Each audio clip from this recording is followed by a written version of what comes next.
Hello, welcome to the Appendices. As you probably know, the book The Lord of the Rings has got appendices as well, which Tolkien used to present a lot of the backstory and the origins of how he created the mythology of Middle-earth, and in a sense our appendices are doing the same. On this first disc you'll be able to see how Tolkien created the story and how we began our process of interpreting his book. The second disc of our appendices covers everything from when the cast got involved through the process of filming, post-production and ultimately the release of the movie. Now, if you're like me and you don't like necessarily trying to navigate your way through DVDs, there's a button you can press called Play All, which will allow you to sit back and just watch the 2.5 hours of documentaries that we have on this disc all in just one run. And then on the second disc, if you press the Play All button, you get 3.5 hours of just documentary material straight through. But please be aware that if you do that, there's also an additional hour's worth of video material and a couple of thousand pre-production drawings, paintings, photographs accessible through the main menu. And there's also the index feature, which like a book is basically a list of everything on the DVD. So I really hope that you enjoy sharing our journey through the making of the Fellowship of the Ring. I first read The Lord of the Rings when I was 18. I loved the book, thought it would make a great film, assumed that somebody one day would make a live-action film and that I'd get to go along and see it.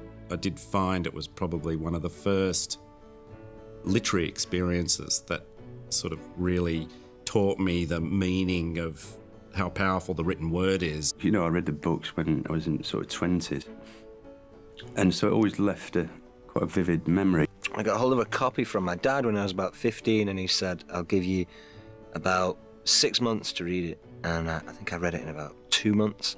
I've been a Tolkien fan ever since my mother first bought the book for me when I was 12 and said, oh, I think you might like this, have a read of this. Yeah, well, I first read The Lord of the Rings in 1961, and at that point I was totally blown away from it. It was my first year in college, and I thought, this is something like I've never seen before. The first copy of The Lord of the Rings that I ever owned was the paperback edition that had a still from the Ralph Bakshi film on the cover of the Black Riders galloping out of Bree was the image. I remember it very clearly. I've probably still got the book somewhere. Virtually everyone in a significant position on the movie knew the books inside out, had been obsessed with them for years.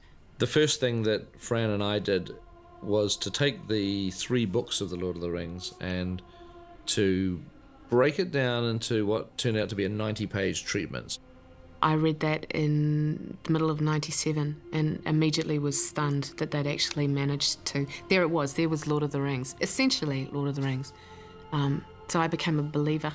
It was our first pass at really cracking the code of The Lord of the Rings, is the way that I sort of think of it, as basically, you know, saying, well, the book is a great book, the story is a great story, the characters are great, but it's unfilmable, and it is unfilmable. If you were to just shoot the book page by page, scene by scene, it would just be a mess.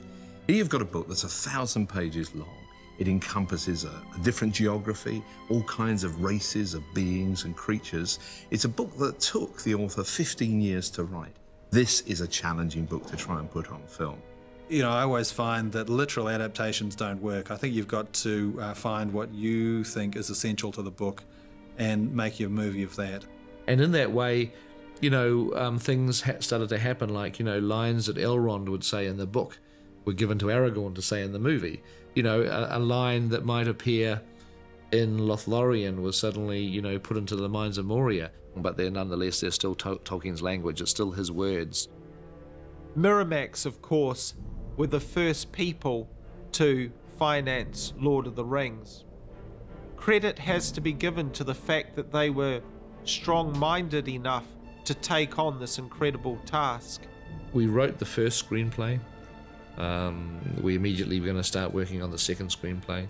And sort of towards the end there, Miramax was starting to say, well, we really feel like we want to do it in one film. And Peter said, there's no way I can tell this in one movie and do it any justice, so I can't do that. And luckily, Miramax was like, hey, okay, fair enough. Well, you can go ahead and see if anybody else is interested. We had one chance of continuing with the project. And I said, we've got to somehow convince somebody to make 2 Lord of the Rings films. We've got 4 weeks to do it. And Peter trotted off to Hollywood, and he went to many of the studios, and called upon his old friend Mark Gordeski, who was an executive at New Line. And Mark set up a meeting with Bob Shea. Bob's impossible to read. He's a completely inscrutable sort of meeting. And you can't really tell how well you're doing. So he made this, Peter and Fran made the presentation, showed a lot of mock-ups, showed the tape, played the tape, lights came up, couldn't read the situation at all. Bob looked at Peter and said, "Now, Peter, why would anybody in their right mind make 2 movies?" Which shattered them both, because they didn't quite know what he meant. He said, "This is 3 films." Well, thank God for that decision. Once New Line were on board, we had to basically take our 2 scripts that we'd written for Miramax, and we had to now reorganize these into 3 different movies. And that really involved a total restructuring, page 1 rewrite, basically. Philippa Boyens. She's one of those people that had read Lord of the Rings like once a year, every year, since she was 16 years old, and knew everything about Lord of the Rings. And so we invited Philippa on board. The collaboration between the 3 of us came down to Fran and I working incredibly closely together, locked in the hotel rooms, locked in the office at home, getting the work done. Fran then taking it to Peter and reshaping. And often we'd come to bits where we knew there was action involved. So we'd just go, they fight. And it turns into 20 minutes of the finished film. Because you just knew Peter was going to come along and do it brilliantly. And they go. And the reverse, I have to say, is true. Peter did that with the kissing. He would just say, he'd just hand it over to us and say, well, that's your department. There are probably some times when it was a bit of 2 against 1, when it was actually Philippa and Fran, going against him and Peter. And he's like the only guy with these 2 women sort of pounding away on these issues. It tends to be me on the laptop because I'm the fastest typist. I'm sorry, guys, but I am.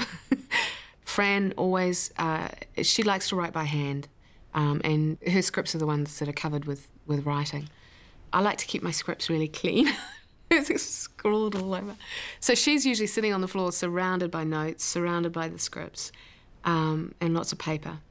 And Peter would be, when he was shooting, he'd generally be lying on the couch completely exhausted because he'd just shot right through the week, and this was his day off, and he was working on the script.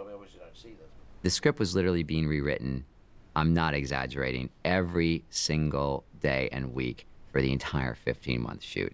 I would get pages faxed to me several times a week. We were constantly updating them, partially because of the interaction with the actors. We used to go around to Pete's house, which was great. And whoever was involved in the scenes, we'd go around and kind of chat through what that scene's about. And through that, a lot of the script kind of morphed into something else, Pete and Fran and Philippa sat us down, Billy and I primarily, and said, write down anything that you are doing that is making you laugh, and try and link it in with something in the book. There was a lot of plot lines that we sort of fleshed out, had ideas about certain specific characteristics more than anything. The idea of Frodo kind of playing with the ring and what would happen to him. Philippa and Fran were great. They were so enthusiastic. They were so happy to I suppose, to be working on something, like we all were. But I mean, there was great enthusiasm and passion in how they spoke and how they wanted to work with you. And it was never, you could ring them anytime, night or day. And if you had a problem, you could discuss anything with them. I can remember going out to dinner one night and Philippa and I sitting at the end just dreaming, and her asking for a napkin or a matchbook from the restaurant just to write it all down on, because it was, beautiful stuff what we were coming up with. Sometimes you would start a scene one day, and under your door at night there would come up a few rewrites through. When I say a few rewrites through, I have 2 file boxes that big, filled with rewrites. I have to tell you, some are still in the envelopes unopened, because I was sometimes so tired I thought, oh hell, never mind.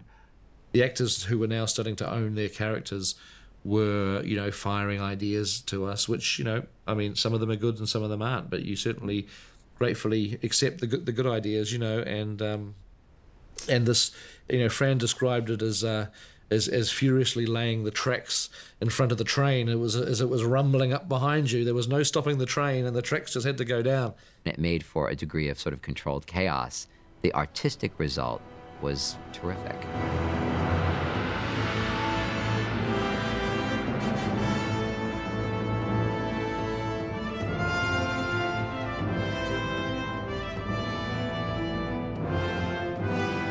The scenes that have been hardest to translate from the book into the film are actually the exposition scenes, and by that I mean scenes that have to explain a lot of detail about the plot.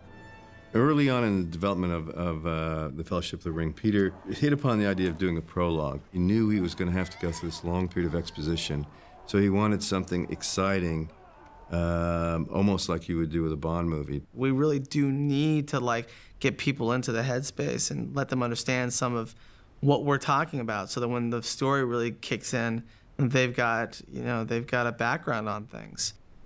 Peter was very specific about what he needed. I need to set up Isildur, I need to set up Narsil, I need to set up the Battle of Dagorlad, we need to introduce Sauron, we want to introduce the immortality of the elves, and we want to track the journey of the ring to being lost. And you can't do it in more than 4 pages. And so that's what I did. I sat down and I thought about it. And that's where history became legend, legend became myth, and some things that should not have been forgotten were lost. That's where they came from. That survived, actually. They rang me back, and they were great. They just said, "We can't believe you just did that." There are lots of things in these films which are not in the books. And I think in most cases they're improvements. Because they are scenes that do have to be seen. And they add a lot to it. Other people are going to complain about the absence of Tom Bombadil. Sad, yes, but I mean, this could go on and on and on and on and on. And the plot of The Lord of the Rings, in our movie, in its most simple form, is Frodo carrying the ring. Eventually has to go to Mordor and destroy the ring. So, you know, what does Old Man Willow contribute to the story of Frodo carrying the ring? What does Tom Bombadil ultimately really have to do with the ring? I know there's ring stuff in the Bombadil episode, but it's not really advancing our story and not really telling us things that we need to know. And if you look at the edit, we don't know that they didn't go into the Old Forest. We don't know that they didn't meet Tom. Conceptually, we just don't mention it. It's just left untold, is what how I like to conceive it. One of the hardest characters to come to grips with initially was the character of Arwen. She has a very small part to play in the books if you simply look at the number of pages that Arwen is in. And in order to make her a character with some weight, we have had to create more material for Arwen. We went to the appendix and wanted to draw on the appendix and the story between Aragorn and Arwen and her choices. There's a snippet from the Lay of Luthien, you know, the song about Beren, the mortal man, and Luthien, the elf maiden, which was a story that is mirrored in the relationship between Aragorn, mortal man, and Arwen, immortal elf maiden. Who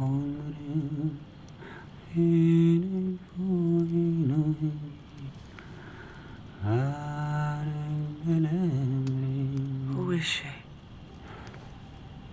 This woman you sing of. 'Tis the Lay of Luthien, the elf maiden who gave her love to Beren, immortal. So we have gone into that appendix for ideas and material which we can actually incorporate into the plot of the movies. One of the keys to adapting something of such wealth of detail to film is that everything needs to do more than one thing. We were trying to bring Merry and Pippin to life more, talking about ideas to do that, and I just said, well, Merry and Pippin should steal a firework and light it. Done. Supposed to stick it in the ground. It is in the ground. Outside. That was your idea.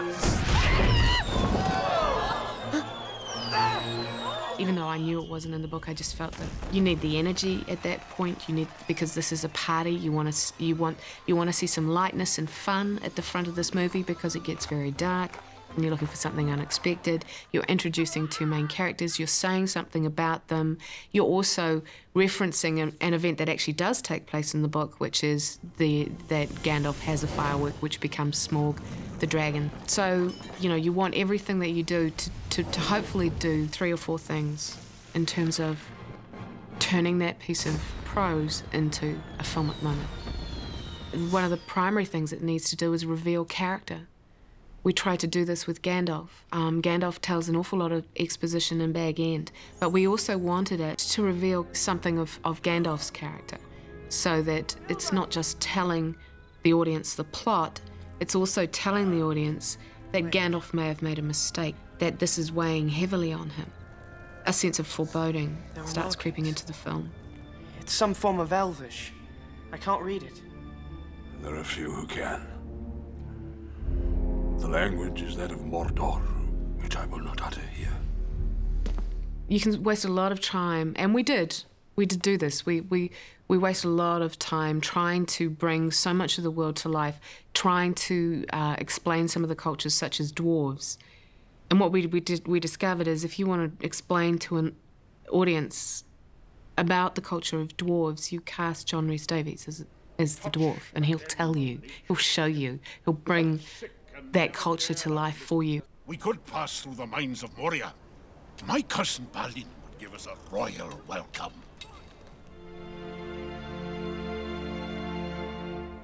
Scenes like the Council of Elrond at Rivendell have been fiendishly difficult to turn into cinema because it is a group of people sitting around talking about the plot. I looked at the script page and I knew that if we shot it as it was written, it would be 30, 40 minutes long. And it's just like, couldn't do it. I think we approached Rivendell from every different direction you could possibly do.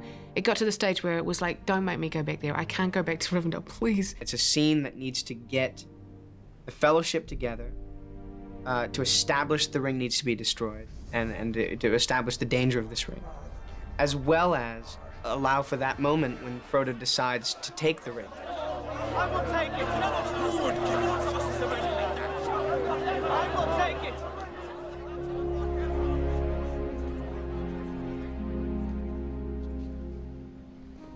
I will take the ring to Mordor.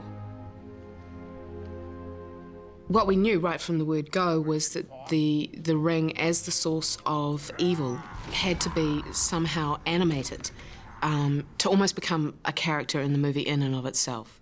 It ends up having personal relationships. It has a relationship with Frodo, has an intense relationship with Gollum, has a powerful relationship with Gandalf and Galadriel. This ring is evil, a presence right within the Fellowship. They will take the ring, and you will beg for death before the end. It is not yours, saved by unhappy chance. It could have been mine. It should be mine. Give it to me. Give it to me. Oh! One of the greatest things I got out of this experience, and it wasn't being able to work on these books, which I love so dearly, it was working with Peter Jackson and Fran Walsh. Peter and Fran's sort of relationship as sort of filmmakers is ideal, really, because Fran is so good at putting words down on paper, and Peter's so good at putting those words into vision. Peter and Fran are a great team working together. They actually they live and breathe the project, and they managed to keep a family life together quite successfully. Fran, who you're probably not seeing on this, is for a very specific reason, in that one of them needs to remain private. And Peter, by the very nature of what it is that he has to do, is the public face of that partnership. My abiding images of seeing Peter early in the morning sitting in his trademark shorts with unkempt hair, poring over Tolkien. And I would do the same, and I think the other actors did too. Everybody was respectful of Tolkien and mindful of the novel and had the novel in hand, you know, physically. It was with us. Even at the end, the last day, you'd see copies laying around the set. We were incredibly lucky to have that as source material, that as reference material, that kind of Bible to keep turning back to. Ian McKellen was there, and he had the book in his hand. And he came up to me, and he was like, remember, Sam grabs Frodo's hand. The fans will be looking for that. And I was like, right. Oh, great. Thank you, Ian. Sam must hardly lift your side. We were that worried about you, weren't we, Mr. Gandalf? The interesting phenomena with our script writing, as every draft that we wrote, it became closer and closer to what was in the book. It became nearer to Tolkien. They tried a lot of different things, and sometimes they were thought of going in a different direction from the book, and every time they tried to do that, gradually they'd find that actually Tolkien knew what he was doing with the story, and they would start going back to where he had started. I mean, there are things that sort of happened that I don't think were even within Peter's control that ended up changing the film and making it more like the book. It's almost like it was meant to be. And so, you know, whilst we're changing plot things, we're changing some events, we're changing characters, we're losing characters, while we're doing all the normal stuff that you have to do to adapt a book, we did want to be as accurate as possible into putting his thematic material into the film.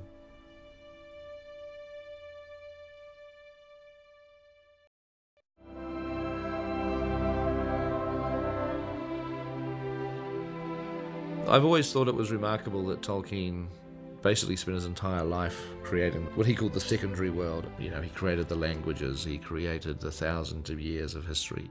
It's so rich and so detailed that nobody today that writes a piece of fiction is ever going to come close to the sheer wealth of information and detail. Of course, all of that makes it fiendishly difficult to adapt into any sort of movie. Behind one of the most ambitious film projects in history is the extremely popular book, the result of the life's work of one man. John Ronald Reuel Tolkien was born on the 3rd of January 1892 in Bloemfontein, South Africa, to English parents who had emigrated there.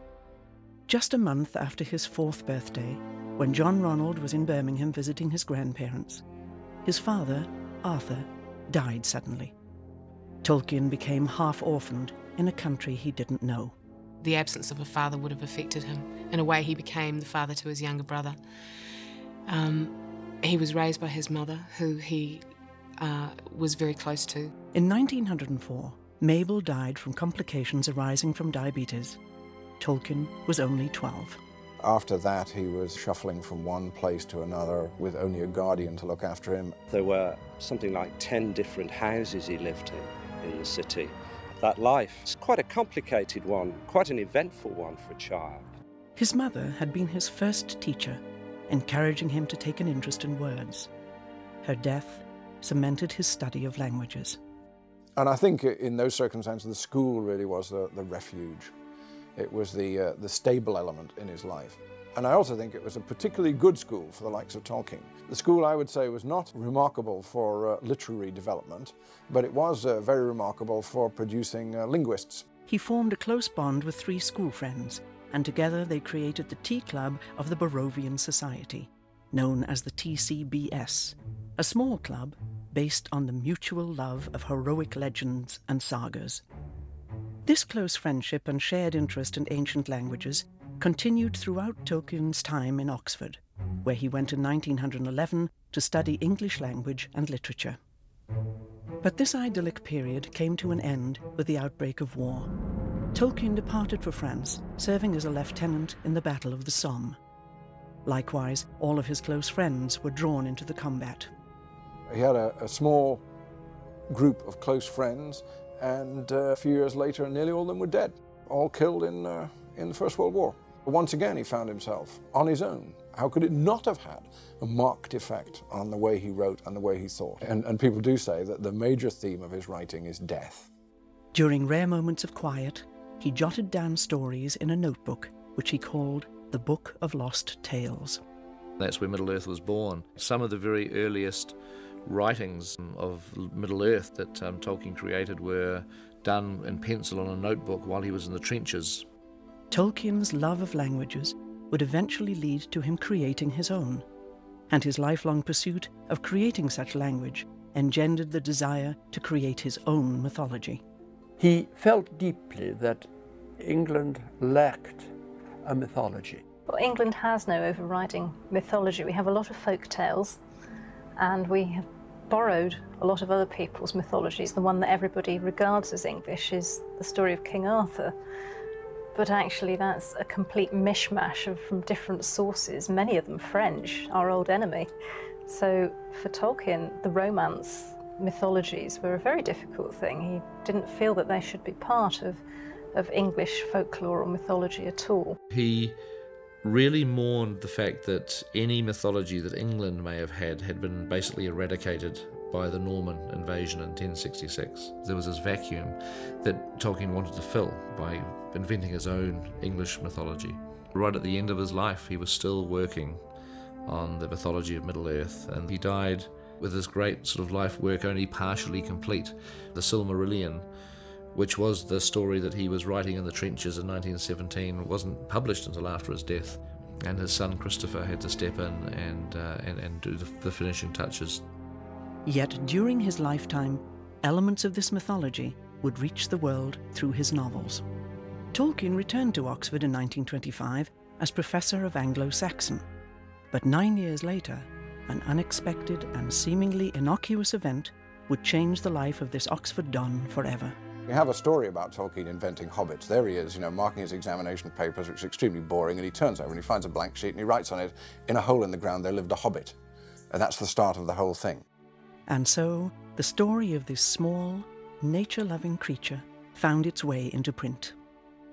Well, my father was the publisher, and he believed that children were the best judges of children's books. He used to pay me, as a supplement to my pocket money, a shilling. So The Hobbit came along, and I wrote my report. It wasn't a great piece of literary criticism, but it was good enough. My report on The Hobbit was dated the 30th of October 1936. Bilbo Baggins was a hobbit who lived in his hobbit hole and never went for adventures. At last Gandalf the wizard and his dwarves persuaded him to go. He had a very exciting time fighting goblins and wargs, and after a terrific battle with the goblins, he returned home rich. This book, with the help of maps, does not need any illustrations. It is good and should appeal to all children between the ages of 5 and 9. In those happy days, no second opinion was needed. If I said it was good enough to publish, it was published. With the success of The Hobbit, Tolkien was encouraged by Stanley Unwin to write a sequel. He thus began to delve back into the mythology he'd been working on his whole life, and it became The Lord of the Rings. He sat down and began to write the first page of The Lord of the Rings without any planning at all. There was no scheme, no synopsis. I mean, I've been through all those first drafts, those papers which all still survive, and it's perfectly clear that he was flying blind. He never intended it to be what it was, and it gradually shaped itself as he wrote it. To be a convincing story, you've got to know what you're talking about in every detail. You've got to know what the geology, the geography, the history, which Tolkien had already mapped out years and years before. It was as real to Tolkien as history. Even though The Lord of the Rings is regarded sort of as, the Tolkien masterpiece, he only regarded it as being a very small piece of the mythology. It was only just the tip of an iceberg. He knew, and he'd written and put in the box files, an awful lot that never was in his lifetime known to anybody. It also gives Lord of the Rings its enormous depth, and that is what somehow makes it transcend a piece of fiction, and it does feel much more authentic. That no author who writes a piece of fiction would spend this amount of time, basically a lifetime, on creating the world behind the fiction.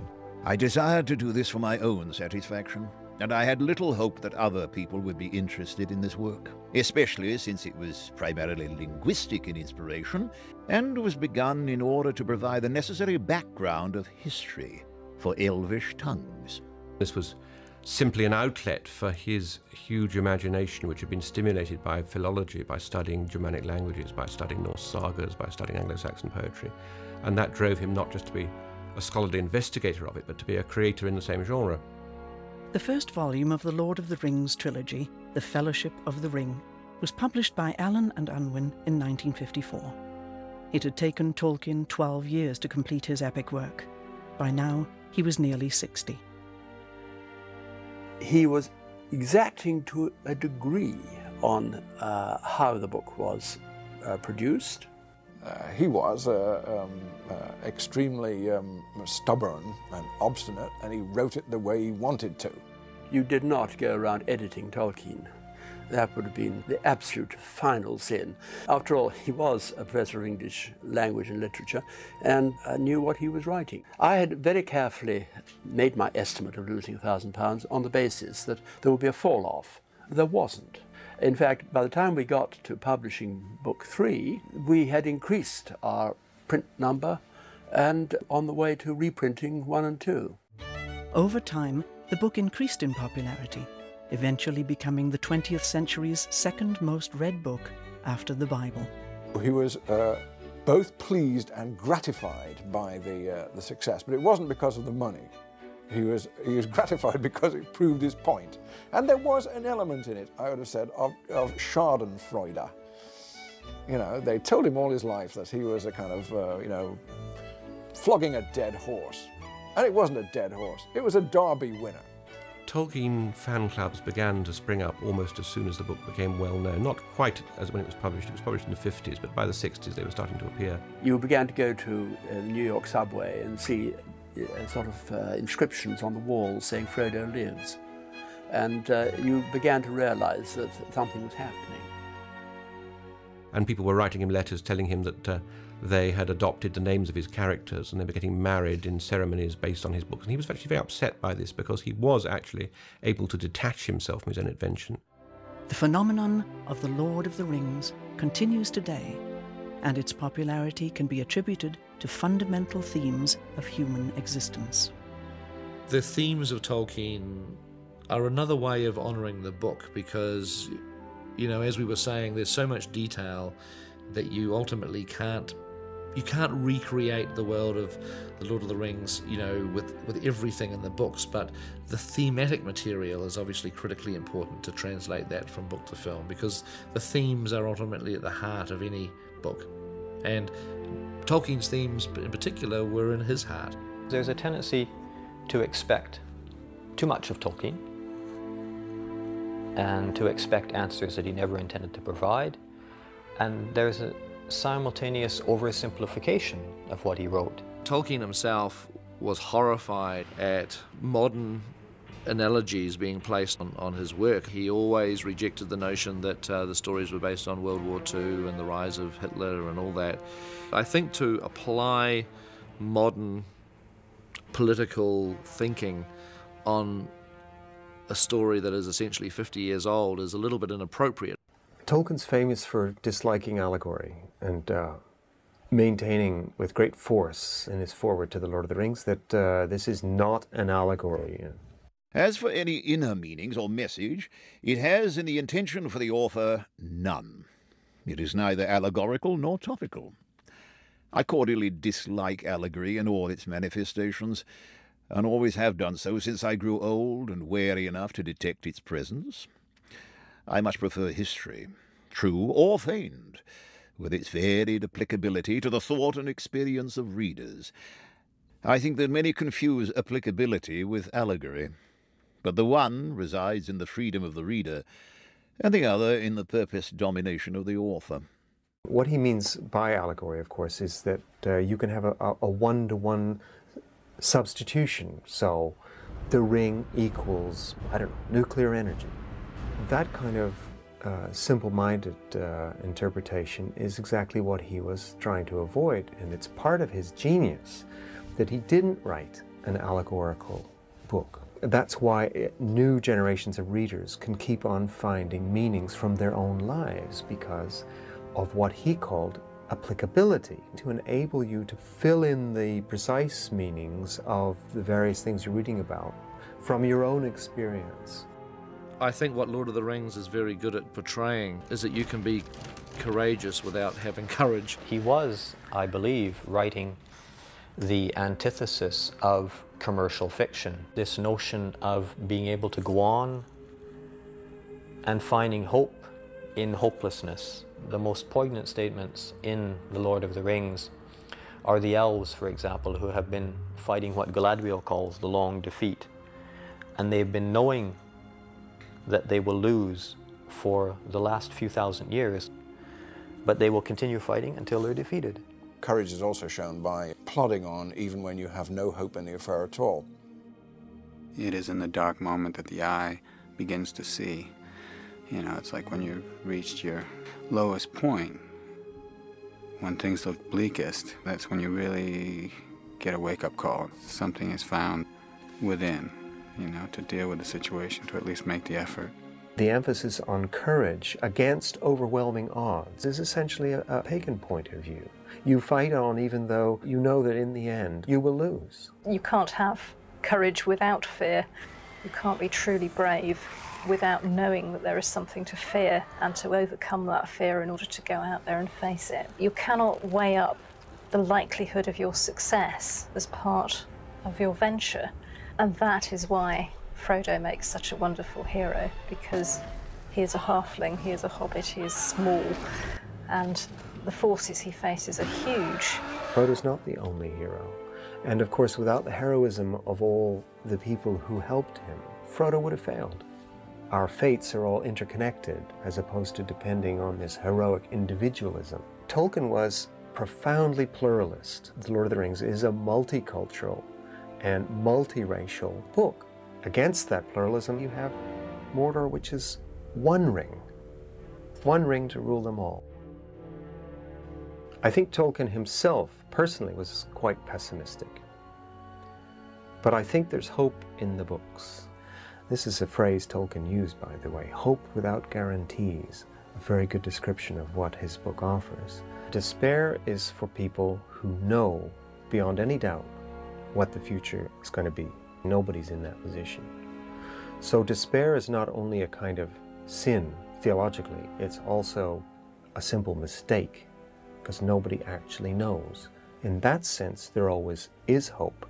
That's what's interesting about this story. There's no guarantee at any point of success. That's something no one can predict. You know, what will happen. Even Galadriel, when it comes to it, you know, in so many words says to Frodo, I can't tell you what's going to happen. I don't know.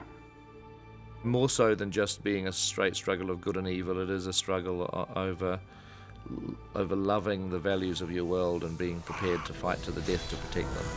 It seems to me that the ring wraiths are Tolkien's most original and distinctive image of evil. And since he's a philologist, I think we should think about the word wraith. All right, what's a wraith? Well, it's actually related to words we know. For instance, it's related to wrath, which is anger. It's related to wreath, which is a twisted thing. It's related to the word writhe, which is to, you know, to twist and turn. And all these suggest that actually a wraith is something which is defined by shape, not by substance. There's this vacuity, this emptiness at the heart of the ring wraiths. They actually, in a sense, have no lives of their own. They're totally dependent on Sauron and on the One Ring. That's an interesting aspect of Tolkien's view of evil, kind of a moral vacuum, a lack of independent life.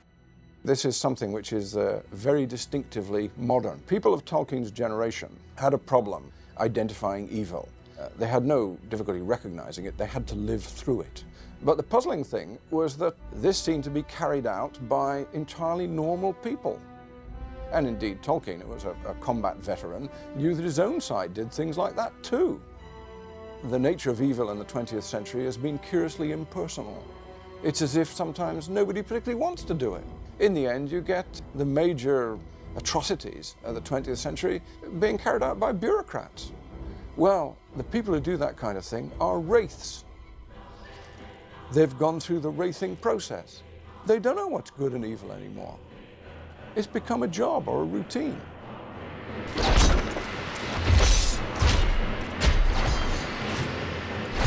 You start out with the good intentions, but somehow it all goes wrong.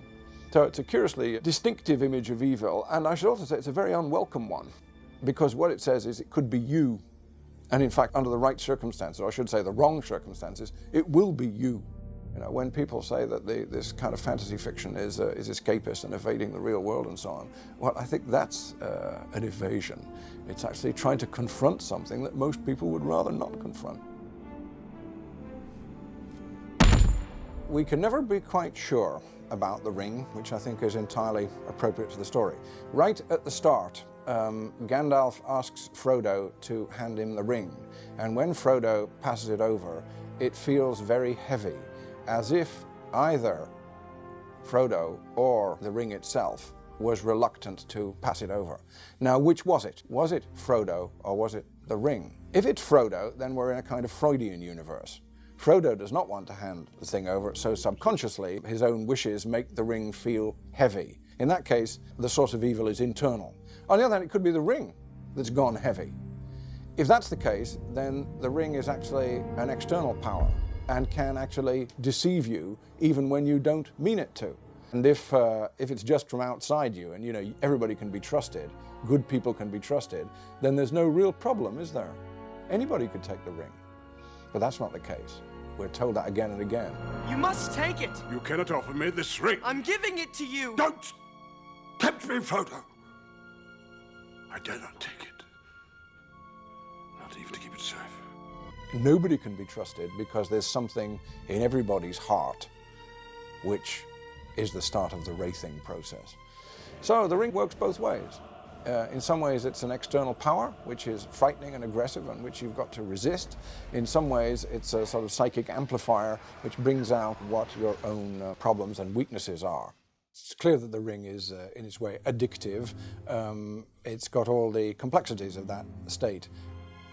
Nobody can trust themselves. As to what people are being addicted to, it seems to me that's really very clear. It is power. People start off with good intentions. They want the power in order to carry out the good intentions. But once they've got the power, they won't give it up, and the good intentions turn increasingly to bad intentions. The ring is also very contemporary because I think it has a profound affinity with technology. He had a real problem with technology. He described once that the most evil creation ever visited on mankind was the internal combustion engine. Technology is very powerful, very seductive, very addictive. The whole of society becomes incredibly dependent on technology so that when something does go wrong, it goes very wrong. Tolkien had a respect for the earth that was profound. The thing about Middle-earth in Lord of the Rings is it's like a character in itself with autonomy and subjectivity, and that's a profoundly ecological point of view. He did not agree at all with this view that nature is simply a passive set of resources for us to use as we will. During his lifetime, you had continuing urban expansion. You had urban creep. The city was going through enormous changes. It was gradually becoming the city of 1 million people. He could see the city creeping up the hill. So that the area which he lived in, which he remembered as lush and pastoral and beautiful, really became absorbed into a major industrial city. All those processes are still happening, and in some respects they've gathered steam. Things are going faster and faster in that direction. And in that sense, Tolkien's relevance is bound to increase. For myself as a reader, what I find in there is a story that is timeless. And this is why it made it so accessible to so many people. As filmmakers, as writers, we had no interest whatsoever in putting our junk, our baggage into these movies. We just thought we should take what Tolkien cared about clearly, we should take those and we should put them into the film. This should ultimately be Tolkien's film, it shouldn't be ours.